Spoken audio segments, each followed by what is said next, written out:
शास्त्री भवन खलासी लाइन कानपुर में आज फिर कल की बोल्ड वक्रता की भारत अब संतों, तपस्वियों और योगियों की जगह कथावाचकों का देश हो चला है और अपना तो कर ही चुकी पाश्चात्य सभ्यता अब हमारे पवित्र देश का भी बेड़ा गर्क करना चाहती है। के चलते कथा मंडप महाराज जी के आगमन के पूर्व ही खचाखच भर चुका था। भजन मंडली ने वातावरण भक्ति रस से ओतप्रोत कर रखा था कि महाराज नलिनानंद जी के आगमन से और भी आवेशित हो गया। भक्तजन उठ खड़े हुए और भावुकतावश कईयों के तौर नेत्र टप टप करने लगे। कल की कथा को आगे बढ़ाते हुए स्वामी जी ने कहा कि परीक्षित बड़े पराक्रमी व तेजस्वी थे, वरन ये कैसे संभव था कि कोई नियति के चक्र को बदलने का दुस्साहस करे, पर किया परीक्षित जी ने।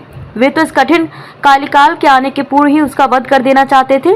खेला खत्म कि पैरों पर गिर पड़ा कलिकाल जीवन दान मांगता हुआ। अभय तो मिला, पर कलिकाल ने अपने रहने को कुछ जगह मांगी। परीक्षित द्रवित हो उठे, उसे 4 स्थल बताए जहाँ द्यूत होता है, मद्रापान होता हो, काम वासना का घिनौना खेल चलता हो और स्वर्ण यानी कि अंधाधुंध संग्रह वृत्ति में परीक्षित राजा थे। जैसे ही स्वर्ण मुकुट धारण किया, उनकी मति फिर गई और राजा होने का अहंकार हावी हो गया।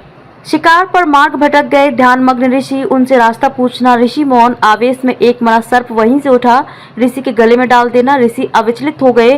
तभी उनके पुत्र श्रृंगी ऋषि का आगमन, हाल जानना और परीक्षित को श्राप देना कि आज से 7वें दिन एक सर्प के काटने से वे काल कवलित हो जाएंगे। हाहाकार मच गया। पिता क्रोध में, यह क्या किया तूने? इतने तपस्वी सत्यनिष्ठ राजा को शाप धिक्कार है।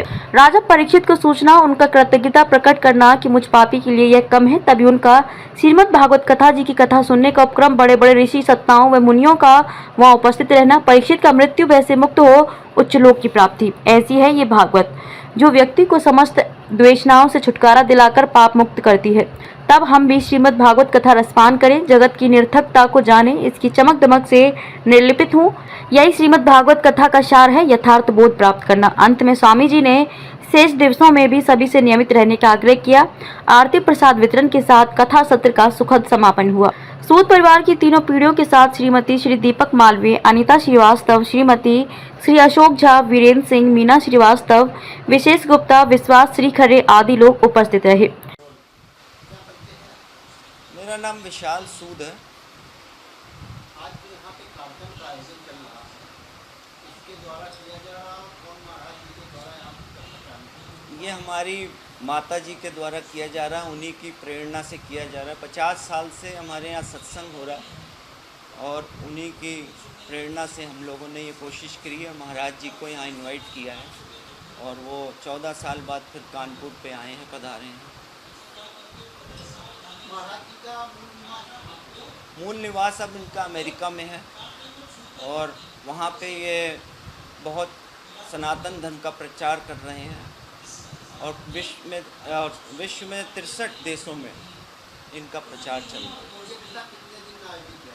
ये कथा 8 दिन आयोजित रहेगी, 15 तारीख को समापन।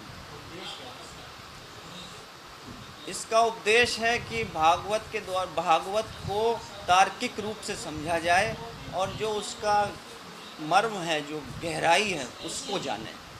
कथा को नहीं समझना है, कथा को एक कहानी रूप में ना समझा के उसकी गहराई को समझना है। क्या आपके परिवार द्वारा इस प्रकार के आयोजन नहीं, ये पहला हमारा ऐसा प्रयोजन है और बाकी हम लोग सत्संग प्रेमी लोग हैं। पूरा परिवार सत्संग में रहता है और हर इतवार को सत्संग होता है घंटे भर, जो परिवार वाले ही करते हैं, कुछ बाहर के लोग आते हैं। हमारे चैनल के माध्यम से आप कानपुर नगरवासियों को क्या संदेश? हम तो यही शिक्षा देंगे कि भागवत को अगर समझना है तो स्वामी नलिनानंद गिरी जी के द्वारा बताए हुए गहराई को जाने और उसको एक कथा रूप में, कहानी रूप में ना समझकर उसके मर्म को जाने। लोकतंत्र स्तंभ समाचार कानपुर नगर से ब्यूरो चीफ प्रवीण सिंह चंदेल की खास रिपोर्ट।